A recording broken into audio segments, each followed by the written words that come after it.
Hi, lovely burbles. Today we are going to try out the game called End of Lines. On Steam, they're having the text travel across landscapes devastated by catastrophic climate meltdown, following a small family in search of somewhere habitable with limited supplies and facing potential death at every turn. Your choices will decide their fate. Will they manage to settle down? Developed and published by Nova Box, the texts are adventure, interactive fiction, visual novel, and dark. All right. But mother, you can't give up. Nora glares at me, her face rigid with anger. So there's no voice acting? I don't answer straight away. Look out through the gap between the hangings at the blinding light that strikes the arid ground. I cannot go out before nightfall anymore. If I attempt it, I will founder, struck down by the breath of the jinns. I hardly recognize the landscapes of my childhood in this barren wasteland. I'll actually put the sound a bit down slightly. Our lands have always been arid, but before they were oases and a semblance of peace, journeys were always attended by song. And time has passed, long time ago. Today, the dance of the burning winds is fiercer and fiercer. I hear it like the senseless rhythm of dissonant tin days, and I now have no time for falling into melancholy. I have to explain my decision to my daughter, matriarch. Nora, do you remember the fable, the lion, the panther, the tahuri, and the jackal? My question disconcerts her. Her anger abates a little. Yes, mother. So tell me, what lesson do you think you can learn from it today? What do you mean? Would you prefer to be in the place of the jackal or the tahuri?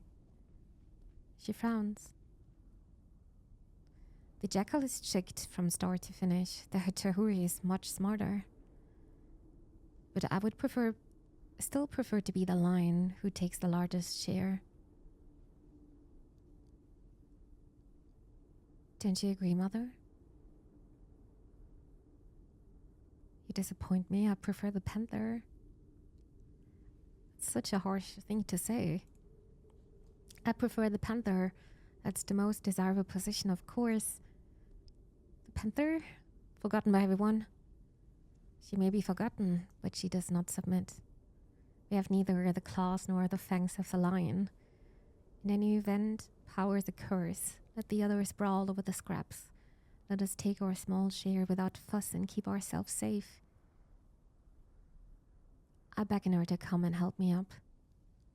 She comes immediately, and we take a few steps across the worn rocks that cover the floor. Anyway, it's been a very long while since there were any lions or tahuris or jackals. That is true, but I have something else on my mind right now. How old is your son, Nora? He'll be 7 next spring. So many years that we've passed trying to leave this desert. Yes, mother. And how many companions have we lost? She looks away. 21. I stroke her hand. I don't show any emotion. I stroke her hand. She hides her sorrow, but I know that each one of their names is carved on her heart. We cannot continue like this. Our tribe is no more than an exhausted huddle. We're too slow, and the heat will kill us all in the end. Do you truly believe that staying here will save you? We can certainly survive for a few moons. Your task during that time will be to lead the most stalwart among us to a more welcoming place. But mother, I don't want to leave you. Listen to me, Nora. I've reached the end of my journey, but you haven't. She tries to interrupt, but I raise my hand for silence. You and Rafik, you'll choose from the volunteers. Yeza, Celia, and her brother, will certainly go. You'll also take your son and your husband, Camille. He will be your guide to find a better land. Camille? Our guide? I allow her a few seconds to digest this information. Yes, Nora, you have all the qualities of a great war chief, but to survive this time needs a panther, not a lion.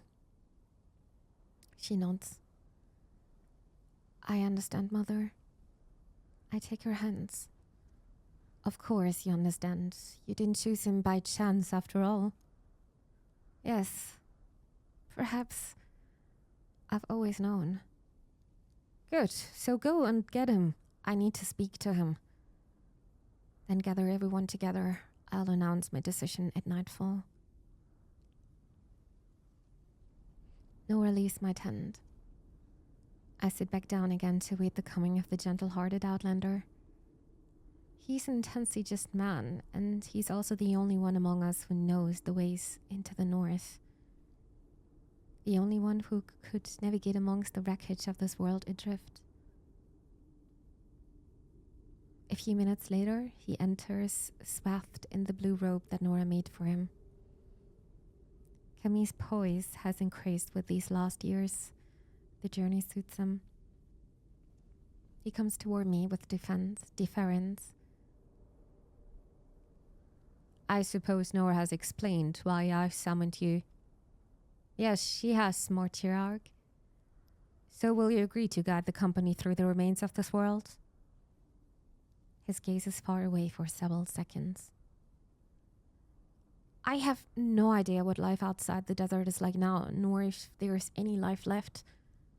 It's true that we've had no contact with the outside for several years. The last we heard, wars and epidemics had struck all the cities. That was more than 10 years ago. There can't be much remaining outside the desert. I fear to find nothing but ruins.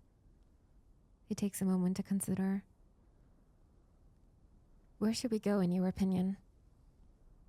I suggest that you return to where you came from. Our lands have become uninhabitable. I'm afraid that mine won't be any better, at least not for much longer. Each year the seasons are hotter and drier. That will have to stop someday. He says nothing, but gives a little shrug. Won't it? Well, not necessarily. Explain yourself. I wave away his remark. There was a theory when I was young. It was called the Venus theory. What is it? If global warming reaches a certain magnitude, there are multiple tipping points which could lead the planet onto a path where the climate becomes out of control. He pauses, looking for the right words. That's to say that the phenomena triggered by the global warming would continue to add carbon dioxide into the atmosphere, and so would keep increasing the warming exponentially.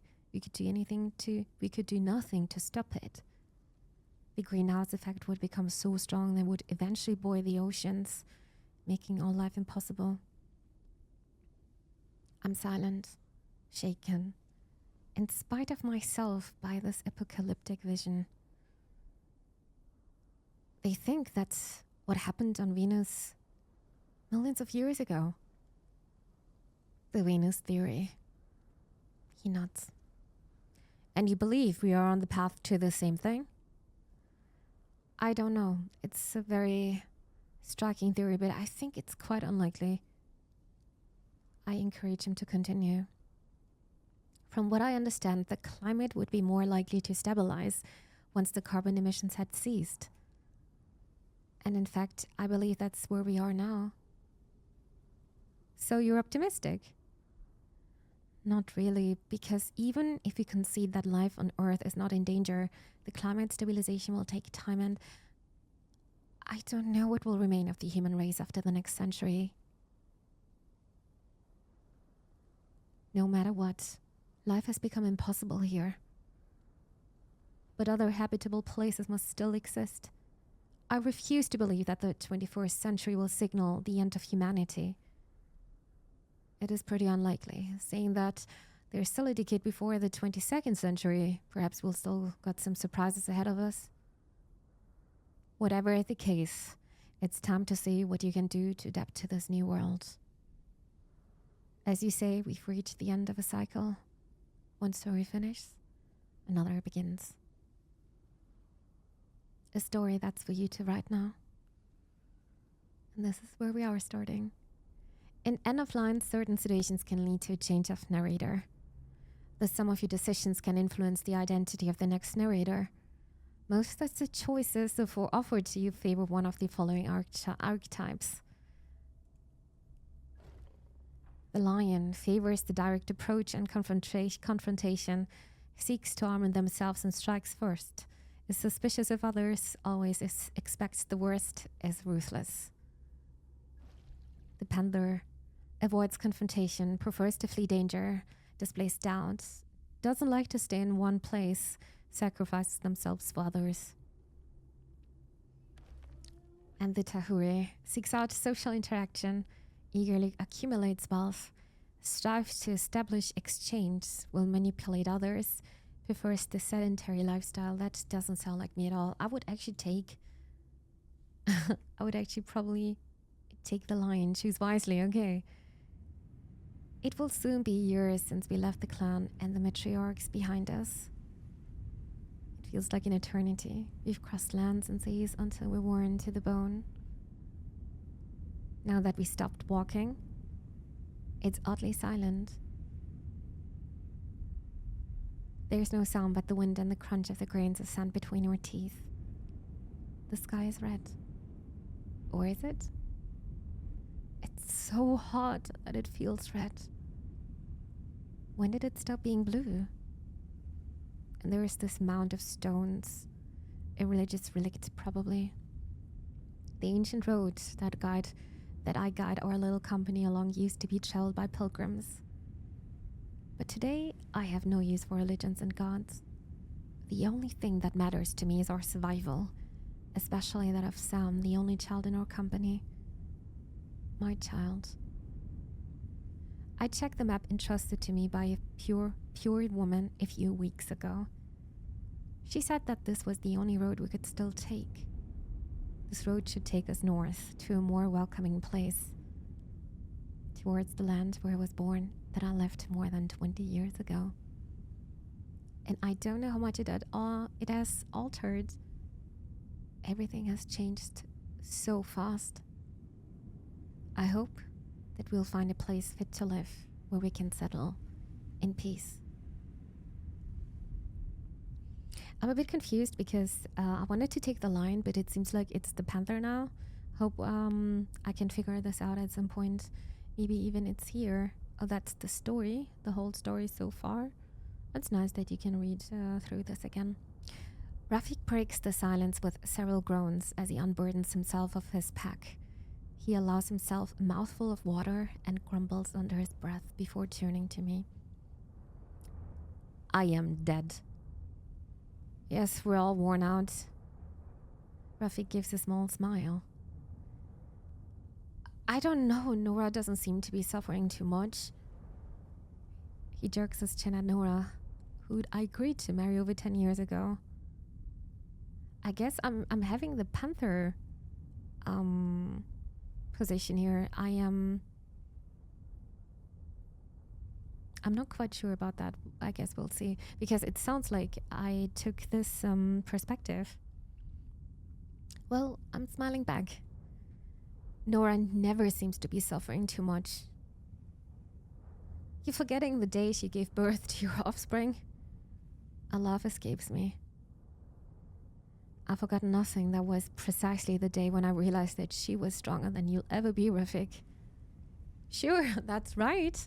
And in the meantime, it's me who's lugging the equivalent of her weight around on my back. I roll my eyes. Don't you get sick of complaining? Never. We should have exchanged you for a mule when we had the chance. Rafik laughs. That would have been one of your rare irrational decisions. My decisions are always perfectly rational. If that was the case, you'd have decided to marry me. Now it's my turn to laugh. You're not in Nora's league and you know it. Would you have accepted? Huh. Of course not. What am I supposed to do with a shrimp like you? And anyway, you're right. Nora's the strongest of us. She'll bury us all. His words pull me back to the harsh reality of our guest. The good humor has passed like a too light breeze. No, not at all. Not Sam. He grips my shoulder kindly and answers with a solemn face, as though making me a promise. No, not Sam, of course. We join the others to set up the camp. I head toward Inayan soon to help them get settled in. The couple had recently joined us. They'd been trying to survive as best they could in the ruins on the edge of a big city. They were fortunate to meet us. We avoid going near the cities in general. These days, violence and sickness hold sway there. The path we're following crosses small villages instead, long deserted. Inayan soon wanted to join us. All life of traveling is hard, but I know that it's the only course. The droughts and the heat waves which force us to leave our lands have continued to more and more regions. Those rare places where it's still possible to subsist will inevitably disappear. Everywhere we go, there's no other choice but to leave. Since I couldn't abandon the couple to certain death, I agreed that they could come with us. They're still young, but they have been courageous and grateful so far. They're gentle, considerate people. Sometimes I get the feeling that they're too fragile for this existence. Sam comes over to cling to my legs as I cover our tent to protect us from the heat. I ruffle his hair with affection. Can I drink, Daddy? Yes, of course. I give him my flask. We're not going to die of thirst, right? Good question. No. We've still got reserves, and soon we're going to cross an old river. There'll be some water for sure. Come here, I'll show you. I put him on my knee and show him the map. It's a worn old paper, scattered with lettering and language I don't understand, but the lines that cross its surface are still readable. You can still even see some landmarks. Some I think I recognize, like the mound of stones that used to shelter a religious symbol that we're camping near today. Sometimes the lines separate and meet branching decisions we will soon have to make. We trace the fragile lines with our fingertips as they fade and reappear across the tears and creases of the map. Sam's small hand and mine discover the possible futures and the tracks that await us. Will they be strewn with pitfalls or pleasant surprises? Probably a bit of both. Whatever the case, these lines guide us toward the hope of a more welcoming land. We cling to that hope, but in truth, we have no idea what we will find there at the end of the map. Where the lines end. Chapter 1. Wake up.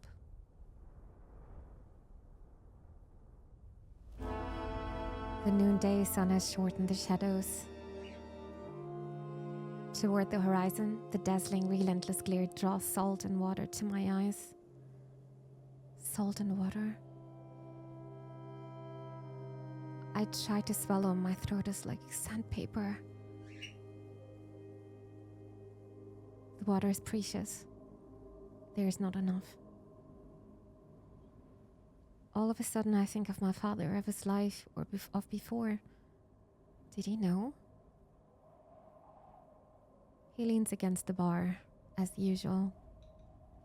On the bar, a double espresso in a disposable cup. Did he know the price to be paid for those few drops of bitter petrol black liquid? As I come through the glass door, he absently swallows another mouthful of coffee. He seems suddenly preoccupied by a tiny stain on the cuff of his new shirt, impassably errant, made in some country at the other end of the planet. My throat is dry. There is not enough water. Did he know what awaited us? I'm assailed by a wave of disgust, of anger. I go over to the bar ready to blow. I wait a few seconds on the threshold, trying to calm myself. It's him who sees me, who recognizes me. He raises his eyes from his shirt cuff and his gaze meets mine. He smiles at me. A smile bursting with paternal love, unshakable. I lean on the bar next to him. I don't know what to say. I don't know where to begin. What are you doing? For a moment, he doesn't understand. As you see, I'm having a coffee. He shows me his cup. I don't know if I should read amusement or congestion in the calm, patient voice he uses. This is the day you were born. I'm going to get a call from your mother soon. Without thinking, he pulls a smartphone from his jacket pocket and places it gently on the bar, as if it were the most precious thing he possessed. I'm a little surprised, for as long as I can recall, my father never owned a smartphone. The phone vibrates furtively, as if it felt that we were looking at it. My father automatically looks down at the screen. Aren't you answering that? Shouldn't you be at work or with Mom? Actually, I was in a meeting with a client. I just finished. Since I'm a little early, I allowed myself a quick coffee before going back. He throws a furtive glance at his phone. Saying that, the telephone's going to ring soon to give me the news, and I can promise you they won't be seeing me again soon. I intend to make the most of my paternity leave, although I didn't really want to tell them much. But Camille, my angel, now that you're here, I've no regrets. I'd make the same mistakes over again just to be able to see your life and live and grow again. He puts his hand gently on my shoulder. Procreation is nothing but animal instinct. The words come out of my mouth sharper than I intended. My anger is undiminished. He lets his hand drop limply. We look at each other in a silence for a few moments, and at the instant he opens his mouth to answer me. The smartphone vibrates again, but with more authority this time. Hell, it's the battery. This thing discharges fast and faster. It's a real problem. In my turn, I put my hand on his shoulder and shake him softly. Dad, we're dying. We're dying of hunger and thirst. Your children, your grandchildren. We look each other deep in the eyes. I'm sorry, forgive me, Camille. He gives me a small, resigned smile. He finished his coffee in one swallow and replaces the cup on its saucer. I notice the sugar lump, still wrapped in gaudy paper. I glance over all these blind people, invisible, transparent. Suddenly, I realize that my father, with his suit, his coffee, and his superficial concerns, is part of the crowd. I sweep my eyes over the room again. I try to put myself in the place of these people who truly don't understand what could be so absurd about sipping a coffee in a bar as the planet becomes slowly and inexorably inhospitable. I don't have the strength or the wish to get angry. I know that many of them did what they could, did their best, just like my father. I tell myself that maybe if they'd started trying to change things sooner, they'd have had a chance of success. I turn to my father. Dad, wake up! Wake up. A hand on my shoulder, firm but gentle. She shakes me softly. I open my eyes. Nora leans over me, her face silhouetted against the red light. Camille, it's time. I sit up and wearily. It's well into the afternoon. It will soon be time to break camp. Nora's already up again, her back turned to me. I take Nora in my arms. I decide not to lose a moment. It's a simple joy, but one that could be too easy to forget. We remain entwined a few instants. Then, slowly, reluctantly, we separate. She will go to wake the rest of the company while I assemble our meager possessions. There's not much to assemble.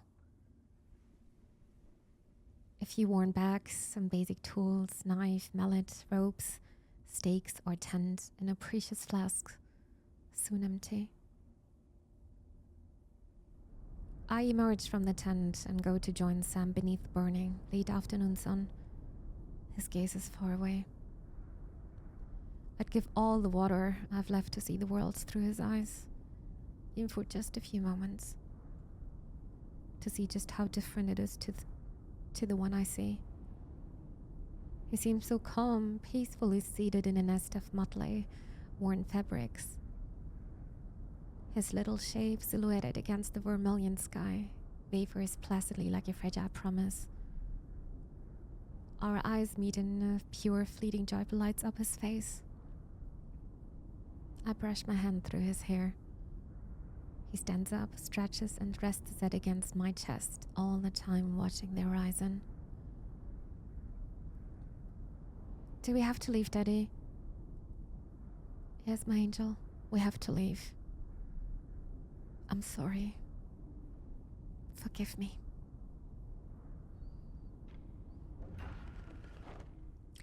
In End of Lines, you will have to organize several camps for a company of travelers.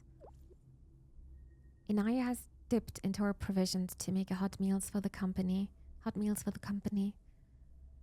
At the beginning of each camp, the company used their resources to feed themselves. The narrator then takes stock of the resources according to how many characters in the company.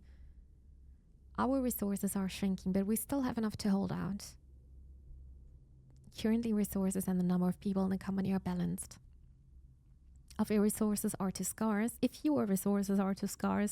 some members of the group may leave the company. I suggest an expedition to explore their surroundings. The narrator tells you which characters are exhausted and cannot participate in the expedition. Inaya is exhausted. Sam is exhausted. You must then choose which member of the group you send on the expedition. The characters that you choose will have to rest and cannot participate in an expedition at the next camp. Warning. A character may be tired for various reasons, even if they haven't been on the last expedition. What about I go myself?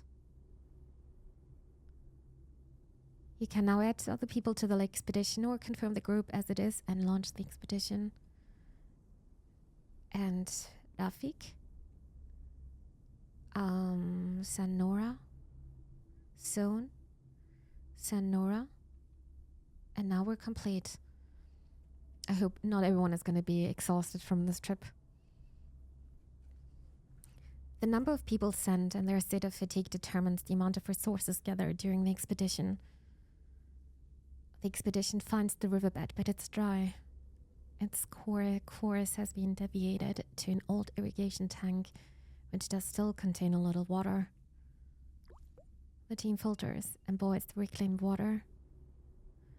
The resources which have been collected are added to your provisions.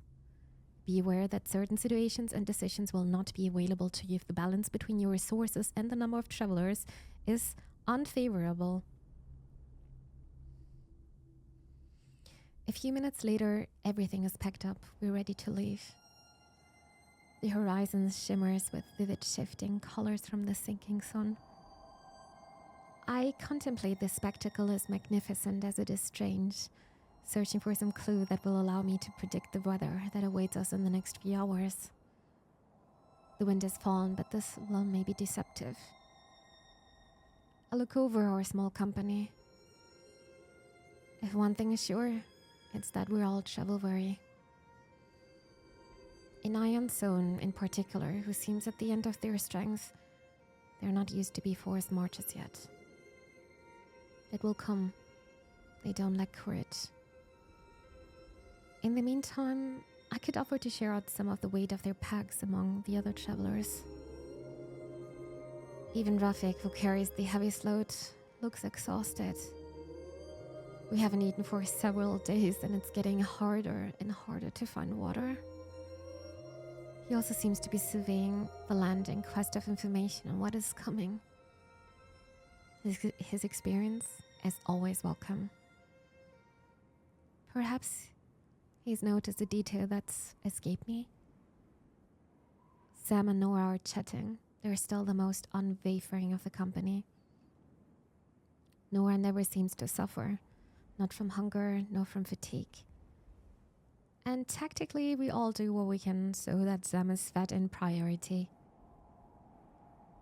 I go over to Ion Zone, Rafik or Nora and Sam. They're preparing to shoulder their bulky backpacks, and as I signal them to wait, they watch me patiently despite their exhaustion. I usually speak to Nai because their French is quite good. Someone speaks Spanish better, but I'm not very comfortable with that language. I'm sorry, we'll take a longer break as soon as possible. Okay. Thanks for everything you're doing for me. We'd probably already be dead without your help. Perhaps not. I settle for a shrug of my shoulders. We're going to relieve you of some of your load and share it out among the other for today. I can tell Sohn wants to object, but he reconsiders. Inaya's already undoing her pack. I'll help you. All right. The others join us. I try to share out the load as fairly as possible. Rafik groans a little, tired from the expedition. He can't carry much more than his usual load. When we finished, I lead our departure. The sky is clear, but I fear that the wind might lift suddenly, as it did yesterday. If that's the case, we'll have nowhere to shelter on this dry, rocky trail. We could opt for a detour to the south, which would allow us to find the asphalt road. We'd have more chance of finding a shelter going that way. On the other hand, the weather might be clement. It's hard to tell. I decide to keep going straight on. After a glance behind me to check everyone is ready, I set off down the little dirt track. I just saw the line was blinking red, so it's definitely searching for confrontation here, I guess. I just don't want to waste time. We've been walking for several hours when the wind picks up. Our progress quickly becomes difficult. We're forced to protect our faces from the dust which stings our cheeks and blinds us. With the sun beginning to set, it's going to get more and more difficult to stay on course. I hope it won't last too long, but there is nothing to suggest that it won't get any worse. On the contrary. I turn back to the convoy. Inaya sheltering behind Zone, who himself is having trouble staying upright. They won't get much further at this pace. If the storm really picks up, we have no choice but to abandon them. I cannot resolve myself to do that and decide to head full south. We'll have more luck finding shelter in that direction. I wave my arms to indicate my decision to the rest of the company. Rafik nods that he's understood the message. The march is a bit easier in this direction, but I continue to scan our surroundings, looking for shelter, ruin, even a ditch that would protect us from the wind until it drops. This country isn't as welcoming as we'd hope, but it's still better than where we've come from. Yet, in the first days, when we finally landed after all the sacrifices we had to make to get here, we'd regained a whisper of hope. Not so long ago. I remember we'd been skirting the coast for several days. The crossing had been a nightmare, We'd have preferred to forget. We'd been prepared for demanding times, but none of us had expected to have to overcome such an ordeal. When we finally landed, we were no longer a tribe nor a company, just 4 survivors. I talked to Sam a lot. I made up stories. I wanted to protect him as much as possible from the relentless violence of this world, but I believe that mainly it was him who helped me. If it hadn't been for him, I'd have given up long ago. Nora, Rafik, Sam and I, we wandered along the devastated beach. The ocean had invaded the old coastal village. Considering the amount of destruction, it hadn't happened gently. Impossible to tell if it was the result of a single devastating tsunami or of successive storms, but only ruins remained. And everything led us to believe it wasn't over yet. The sea was calm on our arrival, but the black, deserted scenes that we crossed prompted us to be careful. Most surprising were the crabs. The beaches were covered. Everywhere they teemed over the ruins of the flooded buildings. Sometimes we'd be hypnotized by inanimate objects. In the distance, their shapes seemed to distort with frenetic, grotesque gasping. One day, suddenly, the clouds spread apart and a pale blue sky appeared.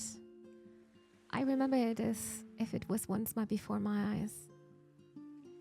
The colors that until then had seemed missing from the coastal landscape begin to glitter. Sam takes my hand and points at a crab-covered rock nearby. "Look, Daddy, they're blue!"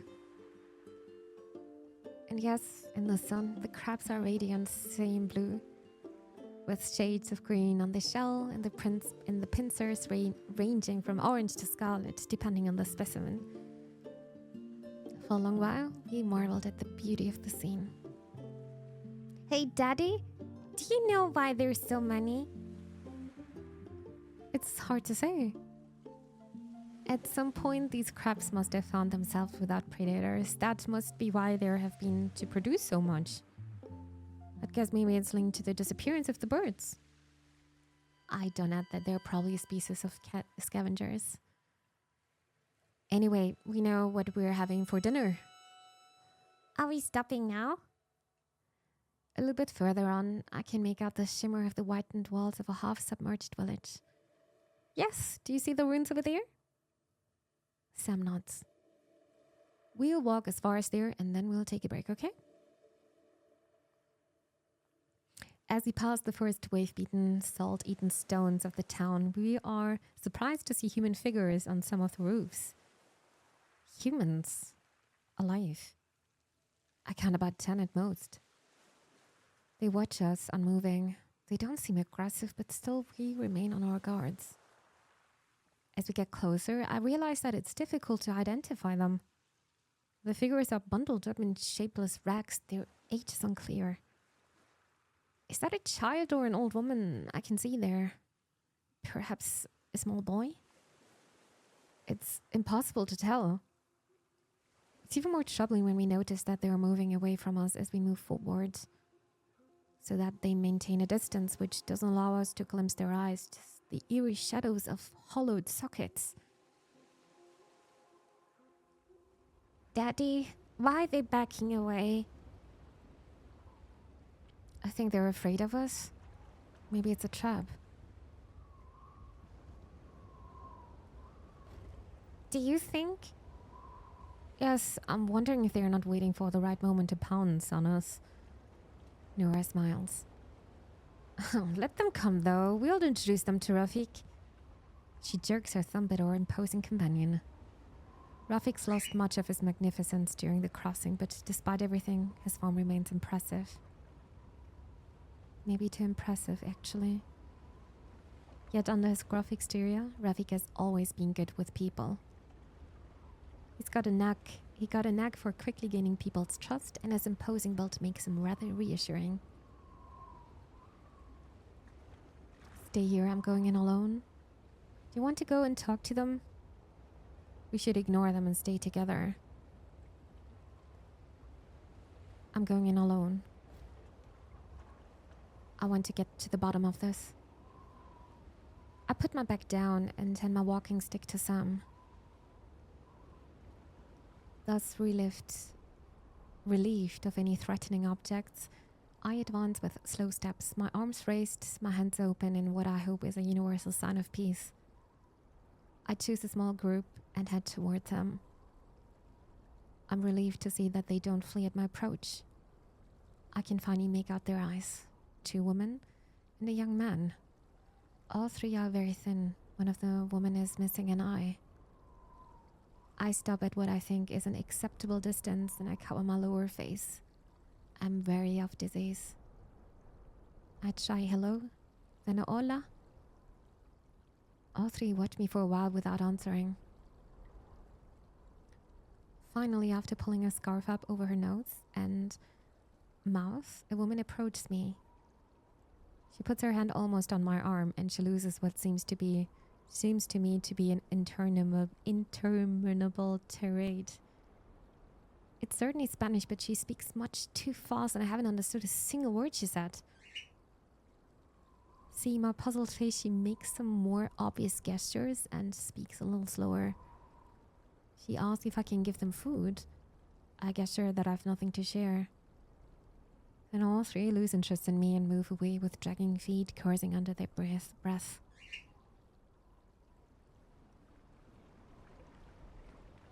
I signal my companions to join me. How did it go?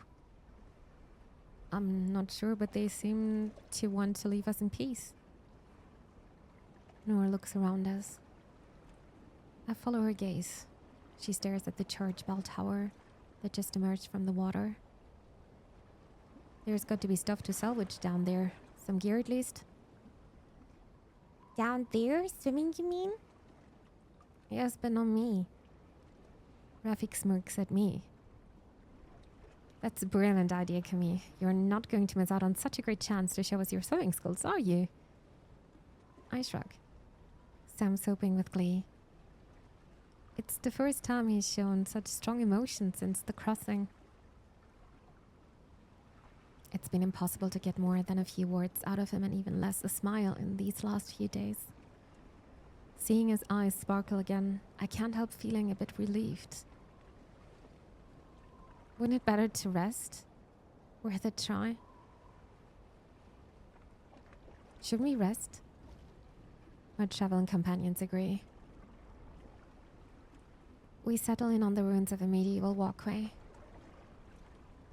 Leaning between the battlements, we can watch the waves breaking over the remains of the street furniture before they wash up to die against the stones of the centuries-old wall. The scene feels almost surreal. The tide is ebbing, and I can easily guess at the strength of the marine currents that gush chaotically between the houses and the paved roads. I don't regret my decision not to dive, nor a state of exhaustion. An underwater adventure would have been too risky. We don't have much to eat. There's a little fresh water which we share. This village was probably built on a river or an underground water supply. We should look for it. With some filtering, we could refill our reserves. Yes, we could stay in the area tomorrow and look around the village. What do you think? Sounds good to me. Let's not hang around too much, though. I'd remind you we're still being watched. I follow Nora's gaze to the corner of a building where Harry had ducks out of sight. You're right, we'd better stay on our toes. They look pretty harmless, don't they? Always watch out. Perhaps they can't agree with each other either. Oh, perhaps they can't agree with each other either. Rafik nods. Sam's right. Maybe they're just waiting for the right moment to try to rob us. Just give me a few hours. I'm going to try to make contact with them. Nora and I exchange glances. She shrugs. Okay, Rafik. Nora and Sam take advantage of the quiet to sleep a few hours while I keep watch. The sky is still bright and I admire the play of light reflecting the waves onto the white walls. I repel a few too curious crabs with the end of my stick, They hold on with their tapered pincers with such strength that I have difficulty detaching them. Several times I notice figures watching us from the distance. Rafik hasn't come back and I'm starting to worry. After a few hours, Nora suggests that I take my turn to rest. It's hard to do as she suggests, but I'm too tired to refuse. When I open my eyes again, the sun is almost at the horizon. Rafik is back. I jump to my feet to go to meet him. He's beaming. Prepare your bellies, we're invited to supper. Something tells me they'll give us crap. Even though I'm not completely reassured, we don't really have any choice, we're starving. And I know Rafik's nobody's fool. A wave of hot air laden with sand slaps me in the face and recalls me to reality, dragging me from my memories. The wind's so strong.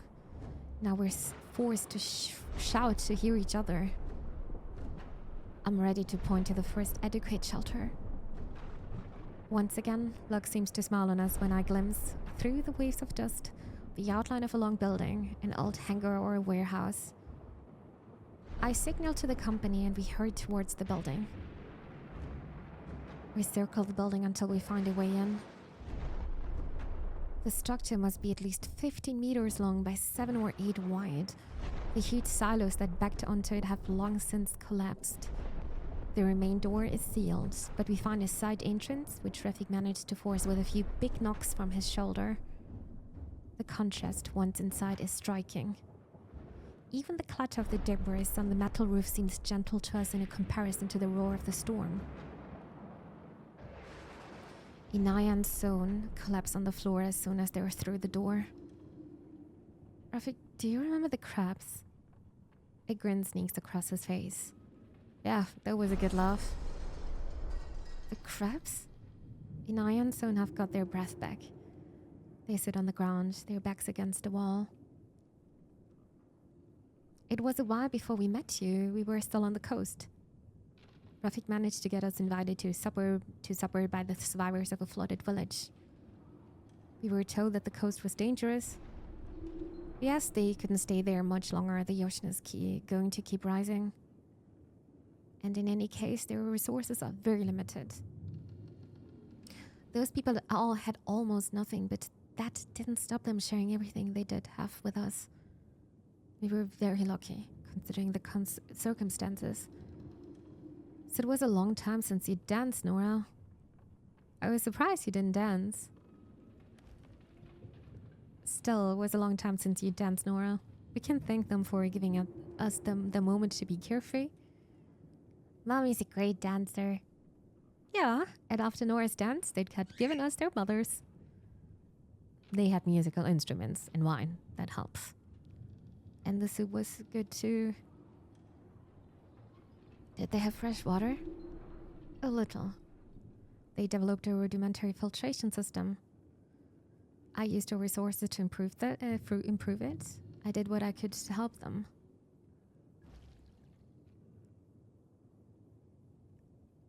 I did what I could to help them improve it, but I'm not a miracle worker.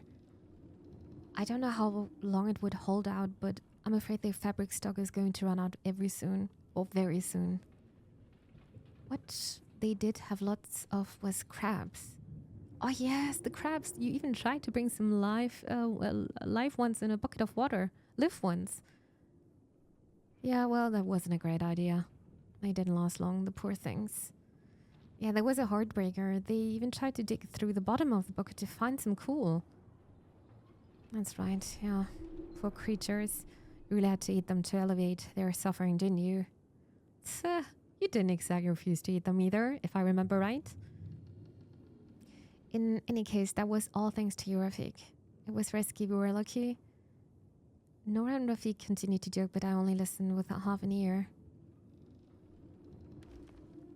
If you hadn't made contact with those people, we'd never have shared that meal. What can you do? That's just how I am. Way cool. Nora chuckled. It would be way cool if you helped us set up a camp. Inaya and Son aren't ready to get up yet, and Sam's fallen asleep on his pack. Rafik and Nora and I set up what's needed for once to rest. All the same, I've often thought that you must have a plan in the back of your head, Rafik. Of course, but you won't like it. Keep talking. If we find another peaceful community after we've crossed this damn desert, we could set up a trade route between the two. Everyone would be better off, and us, we could, let's say, profit a little. You're right. Huh? I don't like it. I figured. You know very well it wouldn't work, even if we find other communities. We can't act like the changes are going to stop here. The situation is going to keep getting worse. I know, but it's not going to happen in a day. We'd have a little time to get what we could out of the scam before we'd have to split. And a break would do us good, don't you think? I lift Sam and put him gently onto a makeshift red bed before answering. I'd like that. But no, we have to keep going further north. Rafik shrugs, resigned. Okay. Suddenly Nora calls us. It looks like there's something here. I examine the building floor with renewed interest. After a moment, I discern a kind of groove in the floor, and after clearing a thick layer of dust and rubble, I discover a crudely forged bolted metal plate complete with 2 handles. Well spotted, Nora. Rafik and I take position on either side of the hedge. On 3? The plate is unwieldy, but we manage to lift it just enough to slide it over and clear the opening. The first thing we find is a thick layer of straw, clearly very old. A strange smell immediately assails my nostrils. I gesture Rafik to back away. What is that? Cereal. Wheat, maybe? I sniff again. We should ventilate. Help me. Beneath the curious gaze of my companions, I climb onto Rafik's shoulders to reach a little window, high up. After several bangs on the lintel, it finally yields, letting the sand and burning air rush in, almost making me lose my balance. The screaming of the wind and the deafening thunder of the sand on the sheet metal fill our shelter, but I'd rather that than asphyxiate. Once the room has been aired, I go back to get a handful of grains to examine more closely. Do you find wheat? Is it still good? It looks more like barley, in fact. It seems fine. I look at the grains in the palm of my hand. It's hard not to be moved by the beauty of these precious, fragile little pearls. They store them underground? I nod. It's a very old method, not well known and hard to implement, but I've heard tell that you could preserve cereals for decades this way. Saying that, I think it would be better to wait a few hours for the gas to escape before checking if it's edible. Inaya and Sun speak to each other in low voices. Rafik's already looking for fuel to make a fire, and Nora has begun to set up the camp.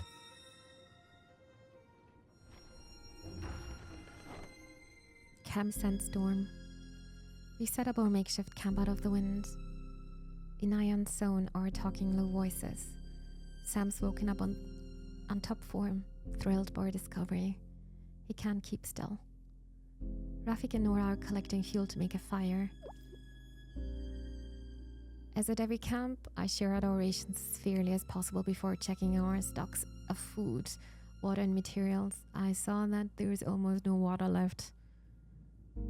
We need to ration our reserves. They won't be sustainable much longer. I suggest an expedition to explore the surroundings. Suggest we stay in the shelter and regain our strength for now. We should. Prepare the camp for the night. I tell myself that it's time to have a talk with Inaya and Son. Their hushed discussions haven't ceased since we found the cache of barley. I've got some idea what their deliberations concern, even if I haven't got involved up to now.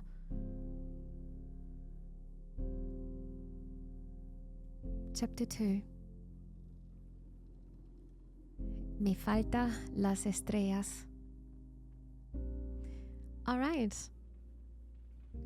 All right. I have no idea how to save here. I guess you can just save over here, which I'm going to do. I have no idea how many chapters are existing, but I will stop here now. And would like to say thank you so much for trying out End of Lines with me. This game is reminding me so much of Disco Elysium, but lots of survival elements here. I love interactive fiction as well, a lot actually. I've got a feeling I'm gonna get attached to the characters here, and there are gonna be some tough decisions. But that's also why it's also reminding me a bit of Walking Dead without the zombies, of course. But the world seems like it's definitely gonna be a hard time living here. Some philosophical thoughts as well. It makes me think about our world, our current state. It's kind of fitting very well, actually. I'm excited to play more, and I hope you enjoyed this video. If so, I would appreciate a like and a subscribe. Thank you so much, and have a nice day.